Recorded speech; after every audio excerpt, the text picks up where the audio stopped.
12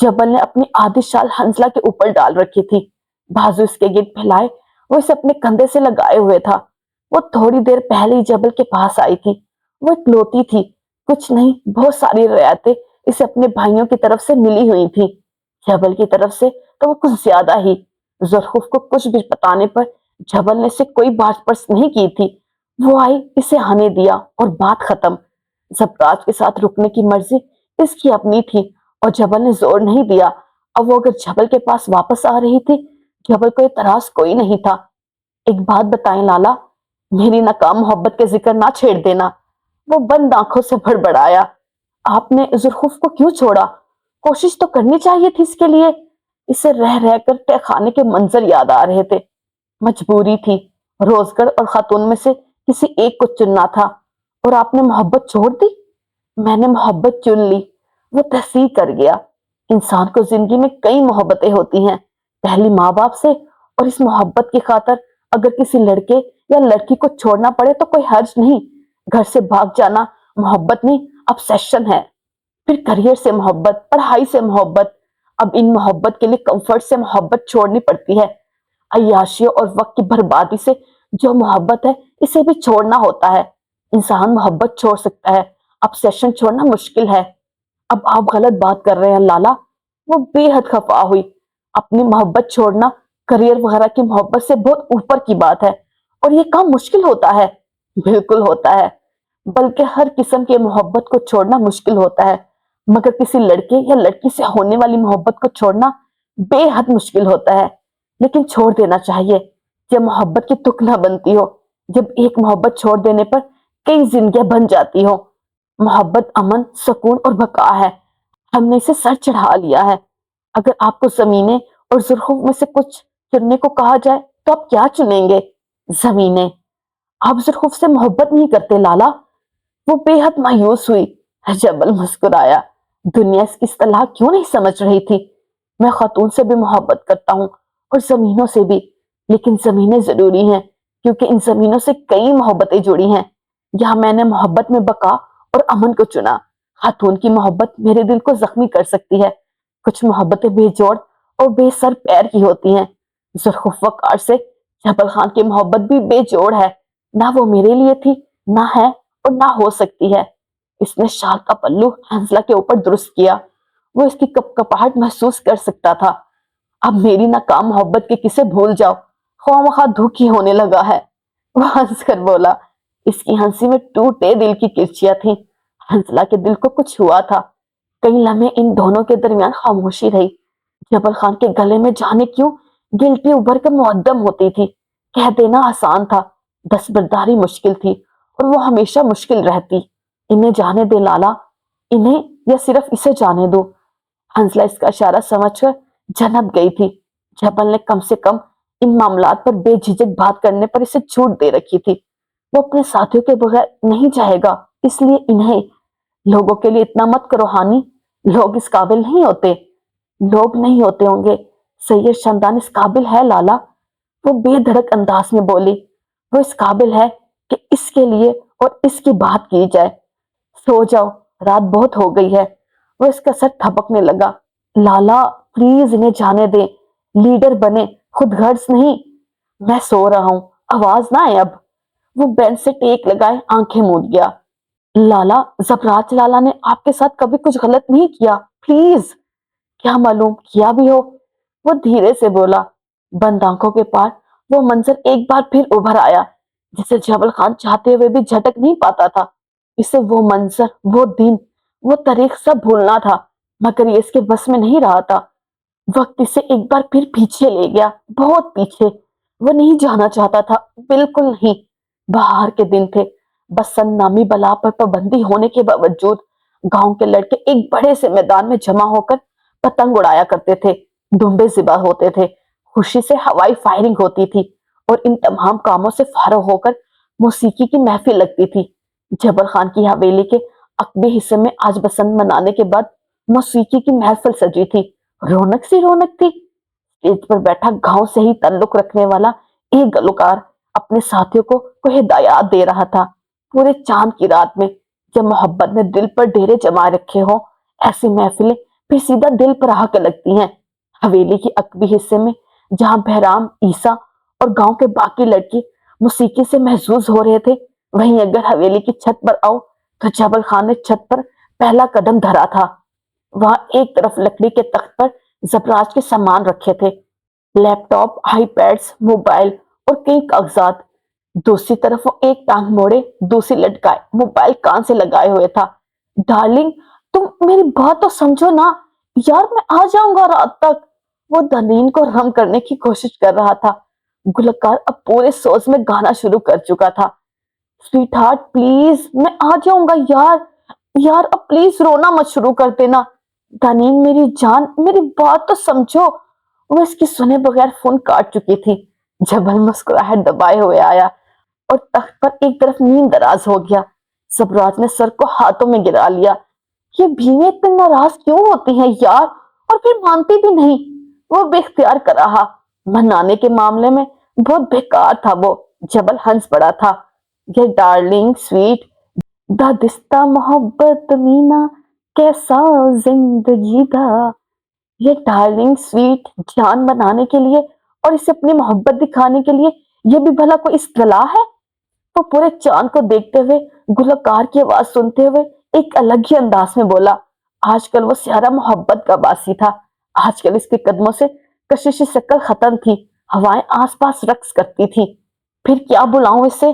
بلکہ تم بتاؤ، تم اپنی بیوی کو کیا کہہ کر بلاؤ گے؟ جانان، جانان، گلوکار کی آواز میں سوز بھر گیا۔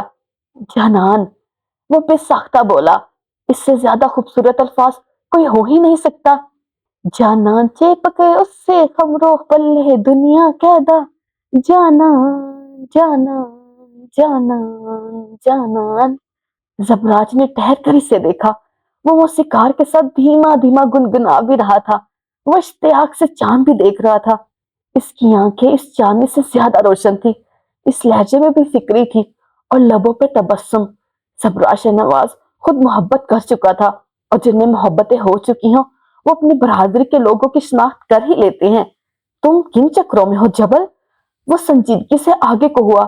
جبل ہنوز آنکھیں مودے گنگنا رہا تھا۔ چکروں میں نہیں، میں تو سیریس ہوں۔ کس کے لیے؟ وہی جس کی آنکھیں سرمئی ہیں۔ وہ بے دھڑک بولا۔ ایک لمحے کے زبراج سانس نہیں لے سکا۔ میں ان سے شادی کرنا چاہتا ہوں۔ اسے یاد آیا کہ 2 سال پہلے بھی جبل خان نے ہو بہو یہی الفاظ کہے تھے، اور آج وہ دوبارہ کہہ رہا تھا۔ یعنی وہ اپنے موقف سے دستبردار نہیں ہوا، یا پھر وہ اس موقف سمجھنے کی غلطی کر چکا تھا، اور یہ محبت تھی، میری محبت۔ زبراج چلنا میں کچھ بول نہیں سکا۔ وہ 2 سال پہلے کے اس منظر کو بھول ہی گیا تھا، مگر جبل کو سب یاد تھا۔ تم کس بارے میں بات کر رہے ہو؟ زبراج کو اپنی آواز دور سے آتی محسوس ہوئی۔ جبل خان نے اب کی آنکھیں کھول کر اسے دیکھا، گہری سانس لی اور اس منظر کو یاد کیا تو وہ چند سال پیچھے آ گیا تھا۔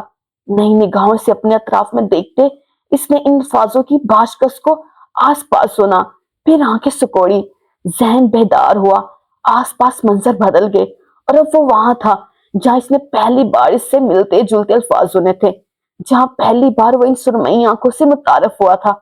وہ ہاتھوں میں ٹرے لیے تیز تیز قدم اٹھاتے ہوئے اوپری منظر میں بنے کچن سے نیچے کی اور جا رہا تھا۔ جب اس نے زبراج کے کمرے کے باہر کھڑی کسی لڑکی کو زور زور سے دروازہ بجاتے ہوئے دیکھا، وہ آگے بڑھ جانا چاہتا تھا، مگر وہ ٹھہر گیا۔ سرمئی رنگ کے لباس میں ہم رنگ دوپٹہ سر پر لیے وہ جبل کی نیم رخ پر کھڑی تھی۔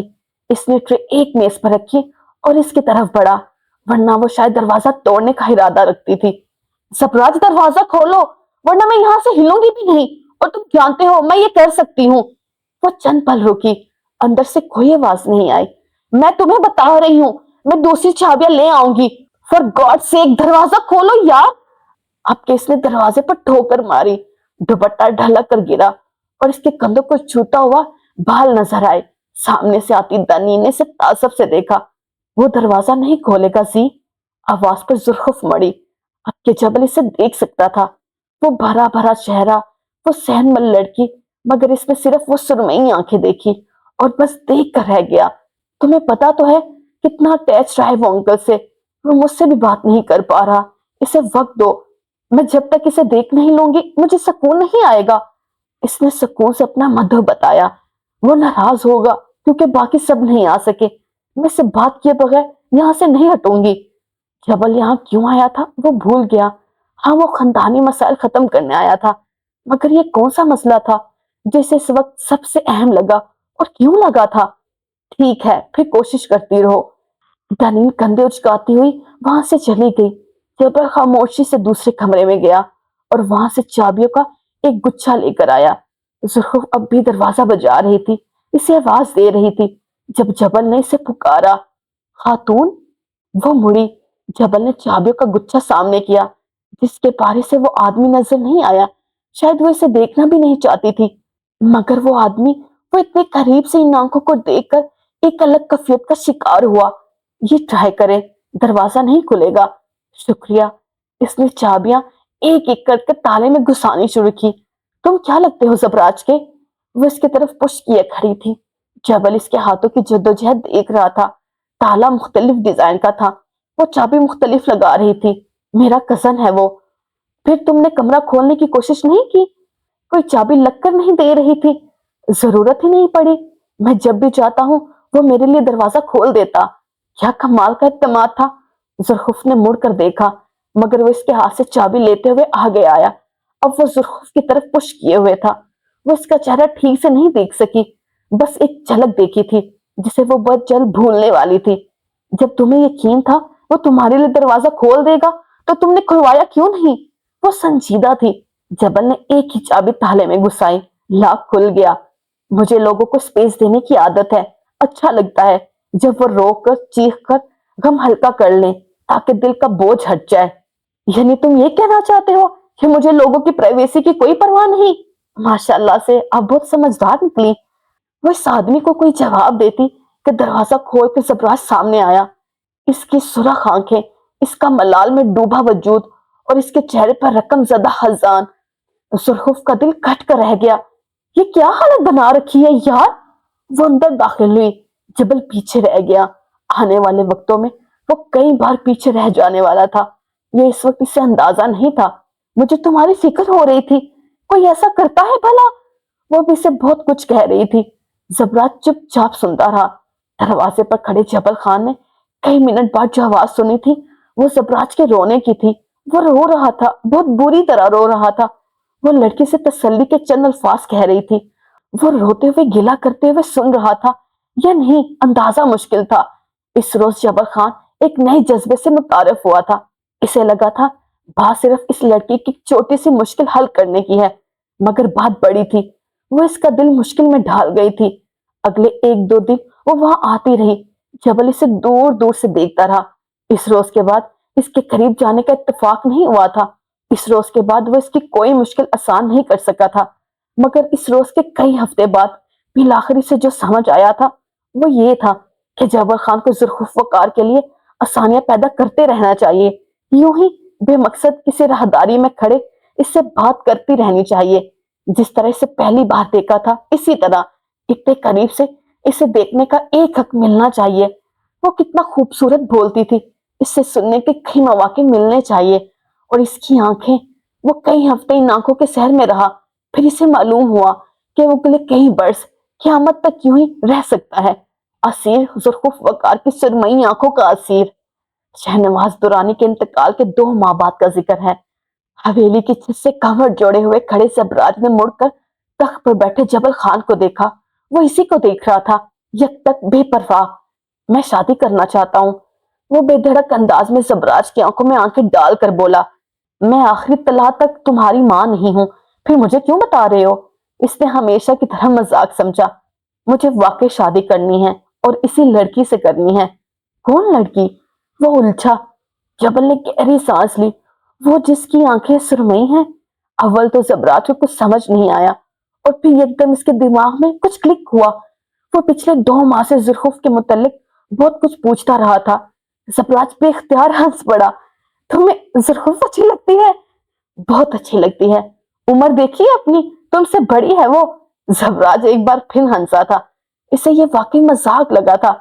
تو کیا ہوا، دنوین بھی تم سے بڑی تھی، اور شادی کے وقت آپ 21 کے تھے، یعنی ہمارے خاندان کا ہر لڑکا میرے نقش قدم پر چلے گا؟ وہ محظوظ سا بولا۔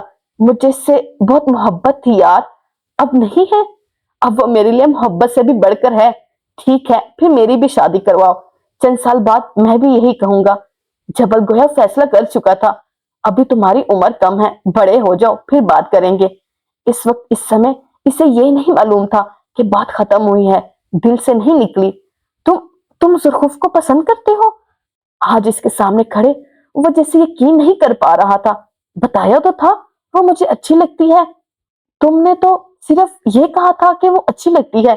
اس طرح تو میرے دوستوں کو ہر دوسرے دن ہر تیسری لڑکی اچھی لگتی ہے۔ اب کے جبل خان نے آنکھیں کھولی۔ زبراج کو اس کی آنکھوں میں واضح ناگواری دکھی۔ ہمارے یہاں اچھی لگتی ہے کا مطلب ہوتا ہے مستقبل کی بیوی لگتی ہے، ہمارے یہاں مطلب بڑے سادہ ہوتے ہیں، وہ جتاتے ہوئے بولا۔ زبراج سفید پڑتے چہرے کے ساتھ بے حد خیر یقینی سے اسے دیکھتا رہا۔ اس کی زندگی کے دو اہم لوگ ایک چیز کی جستجو میں تھے، وہ دونوں اسے ایک جتنی عزیز تھے۔ یہ ایسا تھا جیسے ایک ماں کے دونوں بیٹوں کو ایک کھلونا پسند آ جائے، اور ستم یہ کہ وہ دنیا کا واحد کھلونا ہو۔ کئی لمحے وہ کچھ بول نہیں سکا۔ جبل، یہ ممکن نہیں ہے۔ بالآخر کھلونے کی ملکیت کا فیصلہ ہو گیا تھا۔ سلطان اسکول کے زمانے سے زرخوف کو پسند کرتا ہے اور وہی اس سے شادی کرے گا۔ کیوں؟ کیا وہ سلطان کی ملکیت ہے؟ پسند کرنے سے وہ اس کی نہیں ہو جائے گی؟ زرخوف بھی اسی کو پسند کرتی ہے، وہ دونوں ایک دوسرے سے محبت کرتے ہیں، ان کے درمیان کچھ مسائل ہیں لیکن وہ دونوں ایک دوسرے کے لیے ہیں۔ تم اس کا خیال دل سے نکال دو۔ اس نے سہولت سے حل فراہم کیا۔ وہ خیال نہیں ہے، حقیقت ہے۔ اسے دل میں جگہ دینے پر میرا اختیار نہیں تھا اور باہر نکالنے پہ بھی نہیں ہے۔ وہ آپ کی دوست ہے، آپ میرے لیے اس سے بات کریں، میں اماں کو اس کے گھر بھیجوں گا۔ وہ تمہیں جانتی تک نہیں ہے اور تمہیں لگتا ہے وہ تم سے شادی کر لے گی؟ ارینج میرج ایگزسٹ کرتی ہیں، بے لاکھ تبصرہ۔ تم اور زرخوف بہت مختلف ہو۔ وہ میسر ہوا۔ یہ کہاں لکھا ہے کہ جس سے شادی کرو وہ بالکل ہمارے جیسا ہو؟ جبل، میرا دماغ خراب مت کرو، زبراج سختی سے بولا۔ آپ میرا دل خراب مت کرے، میں اپنے موقف سے نہیں ہٹ رہا۔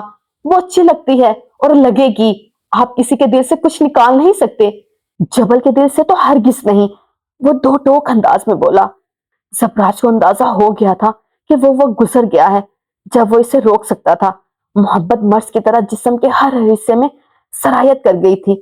وہ اگر صرف اس کے دوست کی محبت ہوتی تو اسے کوئی اعتراض نہ ہوتا، لیکن وہ دشمن کی بیٹی بھی تھی اور بہت جلد بننے والی ان کی اسیر بھی۔ اس نے جبل اجلال خان کی آنکھوں میں آج تک ایسی بے خوفی اور خلوص نہیں دیکھا تھا۔ آج اسے بیک وقت محبت سے خوف اور نفرت دونوں محسوس ہوئے۔ جذبات بھیمک ہیں، تخت کھا جاتے ہیں۔ اس نے آج تک اپنے آپ کو اتنا سیاہ نہیں بایا تھا۔ تمہیں فیصلہ کرنا ہوگا، روزگار اور محبت میں کسی ایک کو چننا ہوگا۔ وہ تخت چھوڑ کر اٹھا۔ جبل بے یقینی سے اسے دیکھ رہا تھا۔ گلوکار کا نغمہ نوحے کی صورت اختیار کر چکا تھا۔ میں اس پلان کو چھوڑ رہا ہوں۔ جس دن تم اس کی محبت چھوڑ دو گے، اس دن میں واپس آ جاؤں گا۔ تمہیں مجھ سے وعدہ کرنا ہوگا کہ تم اس کے خواب دیکھو گے مگر اس کے حصول کی کوشش نہیں کرو گے۔ آپ بہت غلط کر رہے ہیں، میں اس کے بغیر نہیں رہ سکوں گا۔ میں تمہاری واپسی کا انتظار کروں گا۔ آپ یہ سب سلطان کے لیے کر رہے ہیں؟ آپ کے لیے بس وہ ہے میں؟ جبل کا دل کچھ بھی نہیں۔ اس کی آنکھوں میں رنج تھا۔ اس کی آرزو ترک کر دو تو میرے پاس واپس آ جانا، میں اسے نہیں چھوڑ سکتا، آپ جانتے ہیں۔ زبراج کہہ کر رکا نہیں تھا۔ جبل خان بے بسی بھری اذیت سے اسے وہاں سے جاتے ہوئے دیکھتا رہا۔ اگلے 3 ماہ وہ بڑی ڈٹھائی سے محبت پر اڑا رہا۔ پھر رفتہ رفتہ حالات واقعات نے کچھ یوں پلٹا کھایا کہ روزگار کے اس سادہ سے لڑکے کو دل مارنا پڑا۔ گھریلو مجبوریاں، عوام کے مسائل، ان سب میں دل کہیں پیچھے رہ گیا۔ کئی بار محبتیں حالات کی نظر ہو جاتی ہیں۔ جبل خان کی محبت کو بھی گھر کے حالات اور خاندانی مسائل نگل گئے۔ وہ گھر کا بڑا بیٹا محبت کو بہت چھوٹا کر کر کسی کونے میں ڈال گیا۔ 3 ماہ بعد محبت کو تھپک کر سلایا گیا، آرزو پر مٹی ڈالی گئی، دل کو طویلے لالچ اور دلاسے دیے گئے۔ اس نے مانی یا چیخا چلایا، کسی کو کیا فرق پڑا؟ دل کے نخرے نہیں اٹھائے جانے چاہیے، بندہ ذلیل ہو کر رہ جاتا ہے۔ یہ بات جبل خان نے سیکھ لی تھی۔ روزگار کے بڑھتے ہوئے مسائل اسے ایک بار پھر زبراج شاہ نواز کے پاس لے آئے تھے۔ اس بار وہ بہت کچھ پیچھے چھوڑ آیا تھا۔ آنکھیں چمک ہو چکی تھی، دل دنیاوی ہو چکا تھا۔ تخت نے جبل خان کی قربانی کو بڑی کروفر کے ساتھ قبول کر لیا تھا۔ حال میں وہ یوں ہی آنکھیں بند کیے ہوئے تھا۔ حنزلہ ملال سے دیکھتی رہی۔ بند آنکھوں کے پار جبل خان کی آنکھوں میں جلن تھی، سینے میں چبھن۔ اس کے اندر تبدیلی آ رہی تھی، مگر وہ قبول نہیں کرنا چاہتا تھا۔ 12 جنوری صبح 7:30 بجے، جس وقت جبل خان اپنی ناکام محبت کے قصے رو رہا تھا، اسی وقت نیم اندھیرے میں جلتی بجھتی ٹارچ کی روشنی میں سلطان صفدر گردن چکا کر بیٹھا زبرات کی پنڈولی سے اوپر لگے زخم کو صاف کر رہا تھا۔ جاری رک جائے آپ نے اس ویڈیو کو لائک کیا؟ نہیں کیا نا تو پلیز لائک کر دے، اور چینل کو سبسکرائب کیا؟ وہ بھی نہیں کیا ہوگا یقیناً، تو وہ بھی کر دے پلیز۔ اور اینڈ پہ کمنٹ کیا آپ نے؟ نظر آ رہا ہے آپ نے کمنٹ نہیں کیا، تو وہ بھی کریں تاکہ پتہ چلے یہ ویڈیو کہاں سے دیکھی جا رہی ہے۔ ٹیک کیئر، اوکے، اللہ حافظ، take care, tata, bye bye.